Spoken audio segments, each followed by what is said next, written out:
with the rise in political violence in the United States, judges are on the front lines, increasingly facing death threats. The U.S. Marshal Service already tracked more than 540 threats against all federal judges this year, surpassing all 12 months of the previous year. Threats against state judges aren't even tracked. A father involved in a custody case, for example, sent this graphic simulated attack video depicting a murder with an axe of a Florida judge. He's now behind bars for 15 years. He was convicted of making several threats.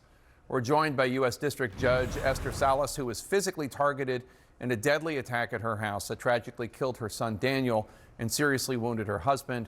She's brave enough to join us today as a guest. Thank you so much, Judge Salas. Judge, what do we need to do as a society to tone down the dehumanizing rhetoric? You know, I think that the Utah governor, Governor Cox, has said it best. We have to learn to disagree better. We have to have our political leaders from the top down begin to be responsible with the language they use to describe judges, their rulings, and the justice system. We need to start agreeing to disagree. And it really starts at the top on down, Mr. Tapper. We need to really cut down this inflammatory rhetoric when we're talking about judges, because it can lead to people believing that they need to take matters into their own hands. And you know, we can see the devastating impact that, you know, people are now doing all across this country in resorting to violence to address some, anger they have. I think we all have to be impeccable with our word. That's what we need to start doing. Yeah, we saw, and it's from all sides. It's right and left and center, and people that don't have any political ideology behind their insanity. It's so upsetting for me to even have to describe this, but your fellow judges received pizza deliveries with your son's name on the order, and whoever ordered the pizza was undoubtedly trying to terrify your colleagues by telling them essentially, "We know where you live," and invoking his name. Have they been able to track down those individuals? You know, unfortunately, Mr. Tapper, I don't have a lot of information to share with you.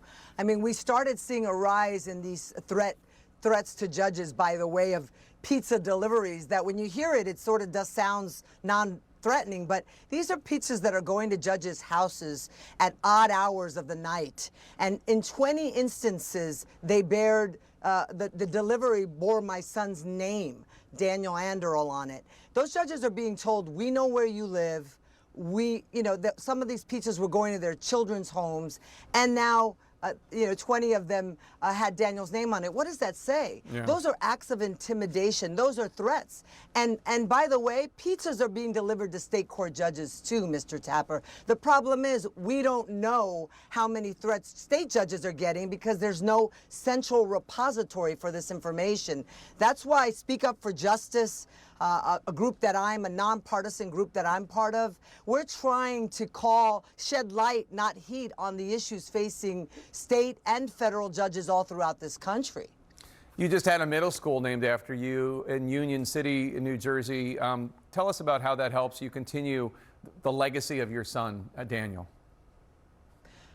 Well, I'm so proud of that moment. In Union City, the Esther Salas Academy had opened its doors to close to 800 students, 7th, 8th, and 9th graders. And there, judges will hopefully visit and teach the children about civics, teach the children about why we need to respect the 3 branches of government, co-equal branches of government. We'll tell the children there that without an independent judiciary, there is no rule of law.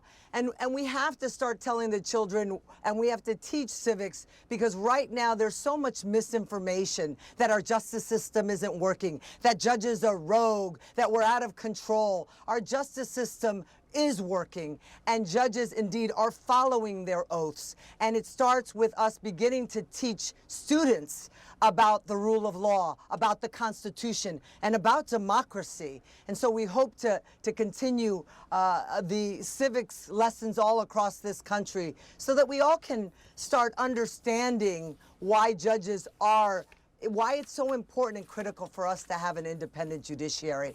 But I really do hope Senator Coons and Cornyn's law that they've proposed now, the countering threats and attacks on judges, is indeed looked at, and there was bipartisan support for the Anderl Act that protects federal judges. I pray there can be bipartisan support to protect state judges, over 30,000 of them, Mr. Tapper, that need protecting now more than ever. Judge Esther Salas, thank you so much. May your son's name be a blessing. Thank you so much, and thank you for covering this story.